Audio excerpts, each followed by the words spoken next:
Oud is the earliest forms of fragrance that I have ever worn. From birth, my parents used to actually put dabs of oud oils on me. Whether it's in an attar form, oil form, or whether it's in an incensed form, oud was always something that symbolized wealth, health, happiness, and just an overall spiritual cleansing vibe. Oud has been in perfumery for centuries, and it always symbolized all of those attributes, especially wealth. Growing up, only the wealthiest families had the highest quality of ouds, and it comes in so many different forms. The infected tree story. You probably already know that oud comes from a fungal infection of the tree, the Aquilaria tree, and for centuries it's been used almost to the point where it's scarce and even rare. So they've started farming it, they've started synthesizing it, and they've even started so many marketing tactics to basically fool everyone. You don't really know anymore if you're getting just Aquilaria tree, because they'll call it oud Aquilaria, but it's not of any portion of the infected tree. You're just getting scammed. Or even the other claims that it's 20-year-old aged Aquilaria. Well, the tree itself could be 20 years, but is the infection 20 years aged? And it makes a huge difference. And more often than not, it's actually just the tree's age. So I live, breathe, and I'm all about oud. I burn it regularly in my home, and I've gone shopping plenty of times for some of the most rare ouds. In fact, I'm gonna take you guys with me onto one of the farms that I'm familiar with in Assam, which is a town in India that's very famously known for their ouds. And I think it's one of the best ouds on earth, the Indian Assam oud. With that being said, oud comes in so many different ways. You have Cambodian, Vietnamese, Laotian, Indian, and every single one of those have different textures, different qualities, and different fragrance. And it's not so much that you're turning off the fact that it smells like actual you know what, it's the fact that you're identifying it's no longer a threat, and then that layer of security that your brain puts up, it's fascinating. SubhanAllah, God is like, it's crazy. But once your brain turns off that layer, you start to actually experience its nuances. And what you smell is nothing fecal, obviously. Do trees poop? No, they don't. But what it does smell like is something nutty sometimes, something ambery, something super rich and extremely intense that's related to wood. Because long story short is wood doesn't smell like poop. It doesn't have poop, but the infection, you get the idea. So in front of me, I'm looking at Cambodian oud. We also have Thailand oud, Indian oud, and Ki Nam oud. And sometimes these can get upwards of $500 to $5,000, depending on how aged it is. A lot of times when people ask me, what's my most expensive fragrance? It's one of these, literally, like the, wow, super intense. I freaking love it. So let's talk about the best ones you can find in 2026. There are a lot of iconic fragrances, but these are the ones that still stick out. Starting off with the most punchy Cambodian oud. Now you have to understand this video is for the appreciation of the artisanal facets of oud. It's not that this is a banger, that's a banger. Forget that. Watch another video, bro. This is not for you. First one on this list is super intense, very punchy, called Oud Chaotique by Katana Parfums. It's been a long time since I've smelled this one, but I just remember it smelling extremely intense and not needing that much to put on. This entire bottle will last you a good year because you only need about 2 to 3 sprays. When you spray this on, and you really do have to be careful with authentic oud because it has a natural color, especially if they're putting it real oud in there, and it'll go a little bit yellow if you guys can see. What this smells like is super rich, super intense, super resinous style of fragrance. When I first smelled this, I was thinking to myself, okay, it has a camphorous nature, but it's not exactly the fruity nuanced Cambodian that I knew. Living with this further on and allowing it to really dry down is when the Assam style of oud started to show. More vanillic, more, I wouldn't necessarily call it unidimensional, but a lot more towards the darker Amberian temple and even slightly on that barnyardy vibe. There is what smells like hints of rose, and the beautiful thing about this, and like many ouds, is that there are 2 accords that can sometimes shine through depending on how it's sourced. Number 1, a smell of olives.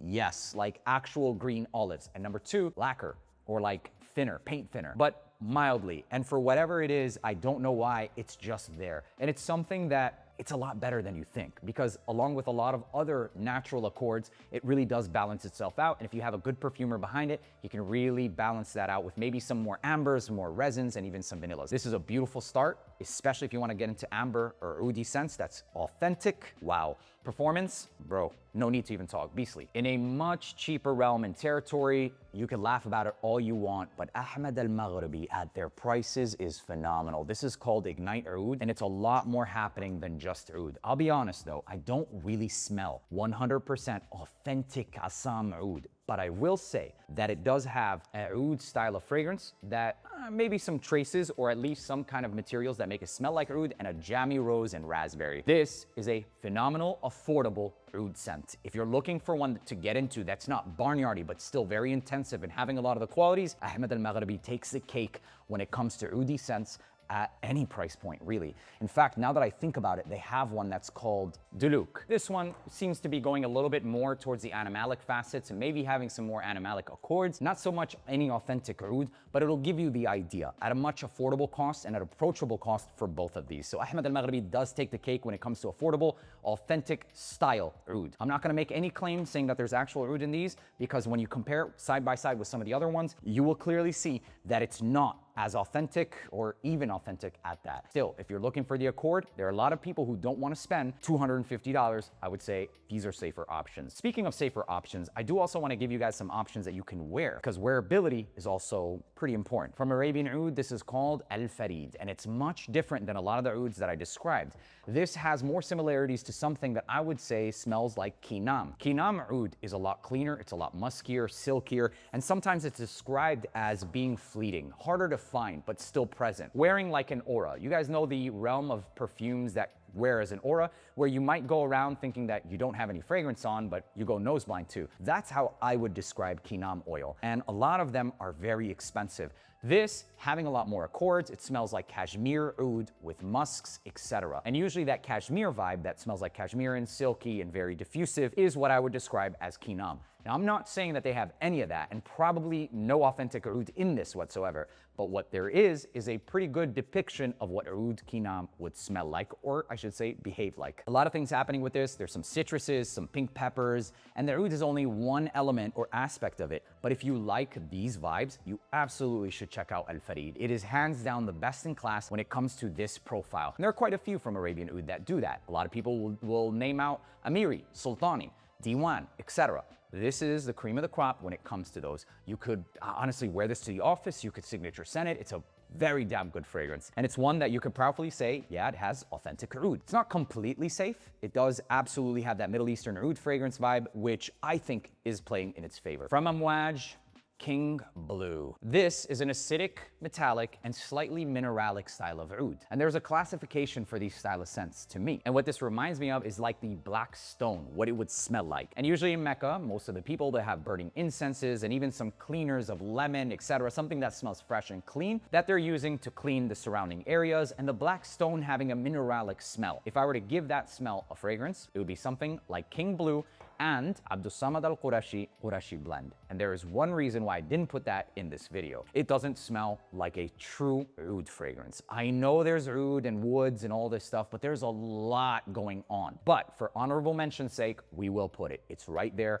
There you go. But if I had to pick between the two, this has a oud that I can personally smell. A metallic, fresher, intense woody oud. Nothing left to say about it except for the fact that it does have some fecal nuances that's nicely balanced with a lot of other things that you don't really depict as exactly that. In fact, in some of the note breakdowns, they'll list oud silver. There is no oud silver. It just speaks to the characteristics and the metallic accord that I was describing earlier. Performance, also next freaking level. And the performance for Farid, it's a good 7-8 hours. It's not the strongest. Moving into one of the more recent houses in the last 3 years, and this is from Maxim Perfumes Cologne d'Agar. If you want to talk about artisanal and value, you guys know I'm all for value, but there comes a certain level where it's like facts, and these are the facts for truly some of the best oud. And we're talking about lineages and heritages and being born into actual oud. Growing up, I actually went to school at a private school, Islamic Saudi Academy, with the royal family of Al Saud. And so growing up, we always had, oud was just another thing, and especially the royal families of Saudi Arabia.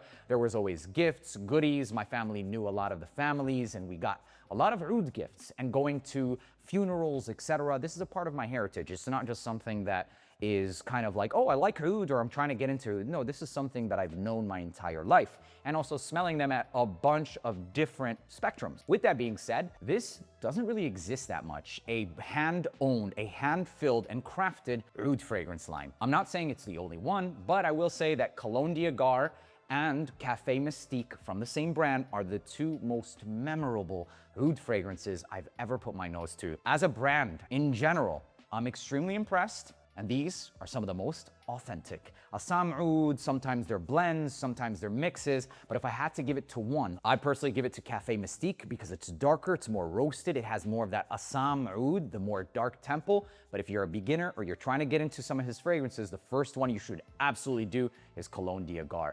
It's his first mass appealing approach to that. And I think it does a really damn good job. I have Oud Indochine, I have his new releases, so you can expect to see more of this brand because it's truly that good. And it surpasses by a long shot more expensive oud fragrances. And that's kind of the one that we're gonna be talking about next. This comes with a whopping $2,000 price tag. I truly do believe it to have authentic oud. I'm simply only talking about it because of its quality. This is called Nebulous by Boadicea the Victorious. And look, quality, next level. It does not smell like it was skimping on any raw materials.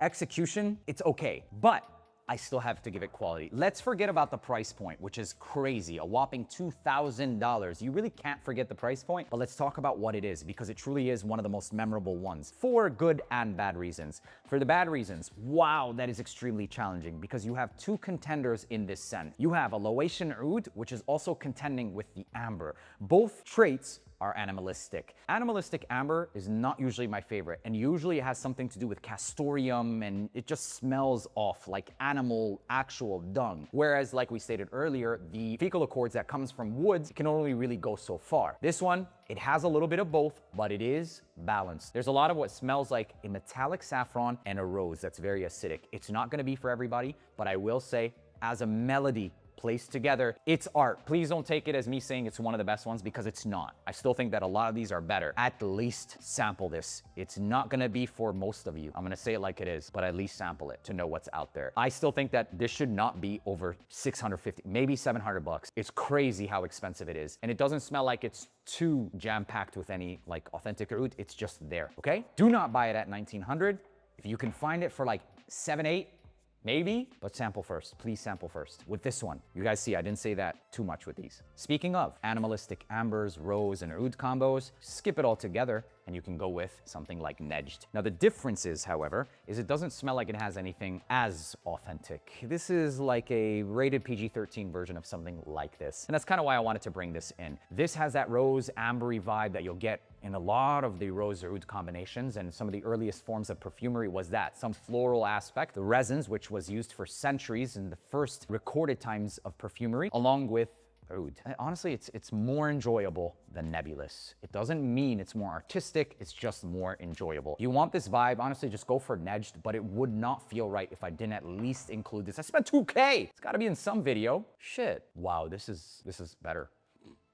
Not from a quality standpoint, from a fragrance, scent overall. We talked a lot about some artistic ones, and I want to go back into a wearable one. This is called Oud Elite Rally, and Oud Elite Rally is in a very similar territory to something like Farid, where it's that woody, musky scent. It kind of has the backbone of what Greenlee is built off of, and I'm not talking about any of the citrus fruits or anything like that, just talking about the musky woodiness, right? Maybe some of those aromatics. That's what this one kind of has. Now, if you want something that's a little bit more intensive, maybe more saffron, and a more authentic smelling oud, it comes from this. It has what smells like a little bit more, maybe about 15 to 20% more of an authentic accord of Indian oud. I said accord because I don't think that this has, I mean, truly, maybe it has like 0.1% or 1% because you can kind of see a tint, but more than likely, you can't really tell how much actual oud they have in these fragrances. I will say though, to my nose, it does seem to have a pretty good accord of Indian oud. Dark, resinous, temple-oriented, and an overall, I wouldn't even call it fresh, just a woody, clean fragrance for men. This having more citrus, more peppers, this having a lot more of that musky and just straight up in-your-face woody scent. And just a more clear-cut, woody, almost like a cedar wood and sandalwood combination. Really good for all year round, really good when you don't want to play around. Performance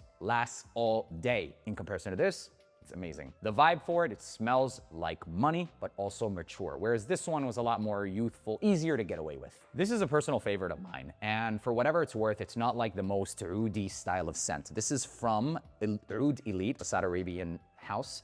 that has a lot of sandalwood, a lot of different types of wood, and what smells like some vanillic sweetness. That's a lot more approachable. It also has Indian oud. There's some saffron in there, and I get an overall bakhur vibe. There's something that's sweet, that's mass appealing, but also giving me something authentic. And bakhur is something that we burn consistently, not always consisting of just oud. Sometimes it'll have different oils like rose oils and perfume oils, and that's something I grew up knowing. This has that. Also, I don't know what it is.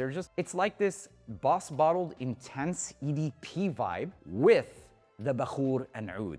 Honestly, this is incredible. I freaking love this. During Ramadan, it's one of my absolute go-tos. Performance is like a 6-7 hour performing scent, but one of the best ones from Oud Elite, I think is slept on, is the Elite Blend. Here's a very interesting one. This is called Future Oud by Emirates Pride. And speaking of something that's wearable, this one is also in that territory, but even more interesting than just that. The whole bakhur vibe and the incense and what it really reminds me of is just festive times, happy times, and just soul cleansing. This one encaptures the bakhur, only the bakhur. I don't get too much of the woody nuances. I don't really get anything that's overly intense. Oh God, I sprayed the wrong one. Holy shit. I was gonna say, wait, what? We'll save that for the next one. Holy smokes, here it is. It's called Future Oud. Bakhur. Don't get it mixed up with Future Oud. We'll talk about that one next. But this one is very approachable. Wow, that is absolutely phenomenal. This reminds me of what the air smells like after you've had a long day. You walk in, mama was just cleaning. She put some good Adani bridal bakhur, and it smells like some florals, very clean, musk tahara, and that incense. Wow, that slows me down because it truly does take me back. Looking at some of the notes, it says that it has oud, smoky, and woody. That's it, but there's a lot more going on to this. This is peace and serenity, and I love it. Get your nose on this one. If there's one from this house, it should be this. Let's end this off with Future Oud. Now this one is so different, and let me tell you why. Remember the accord I was talking about, thinner or lacquer, paint thinner, etc., and olives? This has to be one of the most intensive olive accords I have ever smelled in a fragrance. And it's pretty ironic to think that they are using the word Future Oud because in the latest creations of trying to make oud from a lot of perfumers, they had given me some submissions with, in fact, the note of olive. And it was kind of unique to smell, but to make that connection, it's absolutely there. It also takes me back to being in Tunisia. Tunisia, if you didn't know, is responsible for some of the most growth of natural olives. They have the best quality, and smelling it and tasting it was a whole different level. It was so intense. The actual notes just says woody notes, smoke, and oud. But the oud quality of this, there's absolutely a note of olive. Ladies and gentlemen, these are extremely artisanal, extremely artistic expressions of some of the earliest forms of perfumery, all of which I live and breathe and love with a passion. This is something I've grown up knowing, and my children will know, and will pass on down generation to generation. Nowadays in perfumery, the circle is coming all the way back around, much like fashion. The people are craving more, they want to know where it started, and they also want to know what is the most raw and intensive fragrances. Where did it come from? Well, the whole circle will bring you back to two main accords. Ambers, resins, where it started. During the times of Queen Sheba in the lands of Yemen, during King Solomon War and all that stuff, she used to give myrrh and resins as peace offerings, and they were used for many different reasons, including gums, chewing gum, and incense and perfume. That, along with oud, is the earliest days of perfumery, and it's all coming back around. Take a look at, for example, the Middle Eastern elixirs, or let's take a look at Bleu de Chanel Exclusif, or even Dior Sauvage Extrait, now infusing oud into their originals. Why? Because the people are now educated, and I love this time and where we're at. If you want to skip it all and you want to get an idea of where it all goes, I would highly recommend checking into the actual sources of authentic oud. And you can at Maxim Perfumes, or even a shop AROMATIX, where I have Maxim Perfumes, which you can find that are readily available right now. I'm also working on sourcing a lot of these tolas where you can buy them, smell them in their source, identify which one you like before committing to a full bottle of something like this. Crazy. So stay tuned, a lot of big things to come. Oud is what I love and what I know, and you guys as well. Thank you guys so much for watching from the bottom of my heart. Send this to a friend who thinks that fragrance is just about spraying on something and walking out. There's a lot more to it, and I'm excited to show you guys. See you in the next one.